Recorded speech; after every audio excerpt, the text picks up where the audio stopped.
Thank you, Mr. Chairman.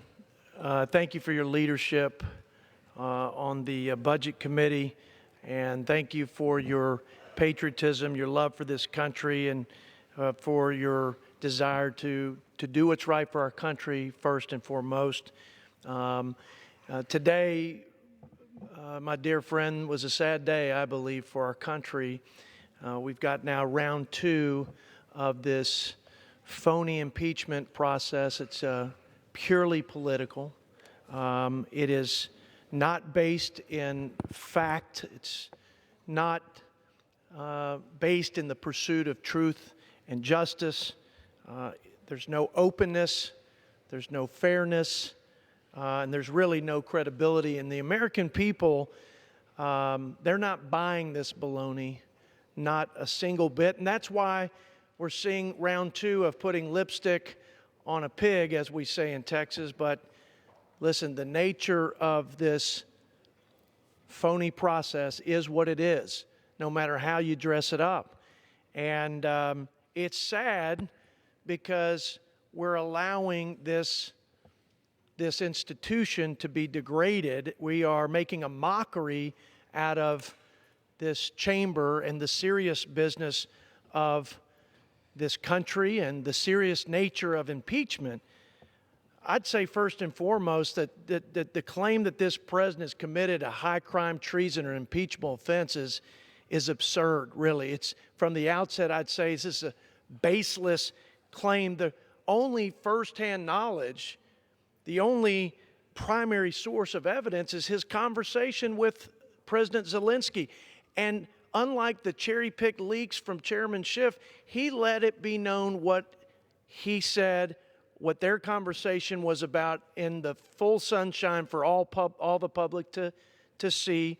And it was clear that the president not only didn't have a quid pro quo, the president not only didn't commit some impeachable offense, for heaven's sakes, he was ensuring that taxpayer dollars, as the fiduciary, the chief fiduciary of this country, wasn't going to be wasted or abused or misspent on anything except for what it was intended to, and that every stone would be turned over to root out graft and corruption. Now, that's not just appropriate, that's to be commended for any chief executive, especially for our president. I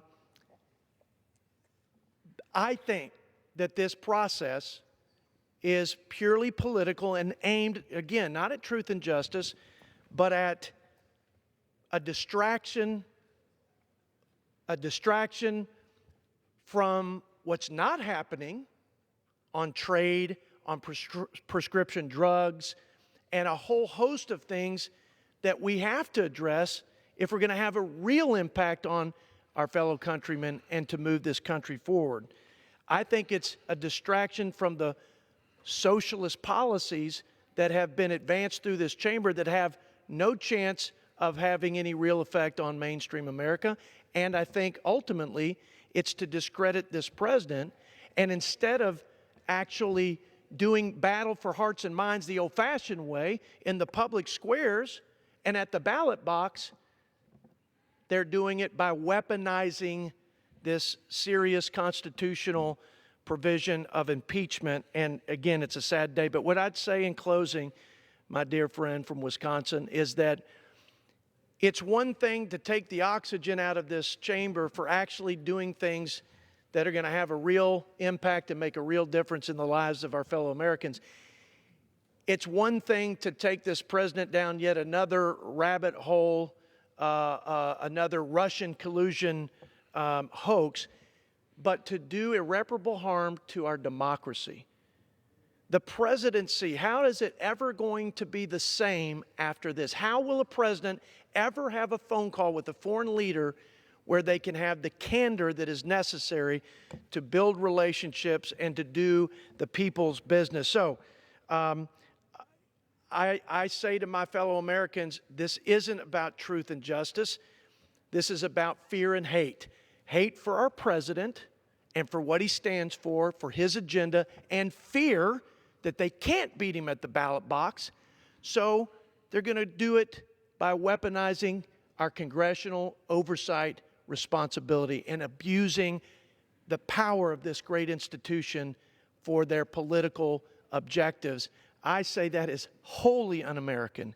And for my children's sake, they are doing irreparable harm to not only the presidency, but to all of our democratic institutions. You lose that, you lose the ability to govern, Republican or Democrat, you lose the ability to govern functionally for the American people. What a sad day. History will judge cruelly those who participated in this instead of doing it the old-fashioned American way in the house to house, in the neighborhoods, in the public squares, and at the ballot box.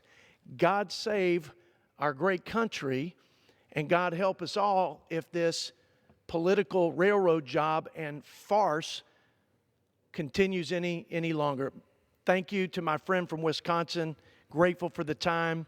God bless America, and go West Texas.